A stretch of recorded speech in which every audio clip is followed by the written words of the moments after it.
এই গণসংযোগ এবং আলোচনা সভার একটাই মেসেজ ছিল যে আগামীতে ঘোষণা করা হয়েছে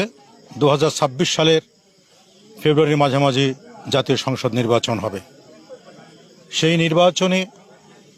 প্রচার প্রচারণার একটি অংশ হিসেবে আজকে আমরা গণসংযোগ এবং আলোচনা সভার মাধ্যমে একটি কথাই আমরা সব জায়গায় বলেছি যে আমরা সবাই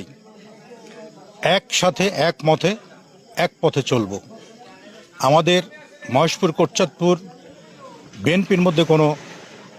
বিভেদ নাই, কোনো দ্বন্দ্ব নাই, কোনো মনোমালিন্য নাই।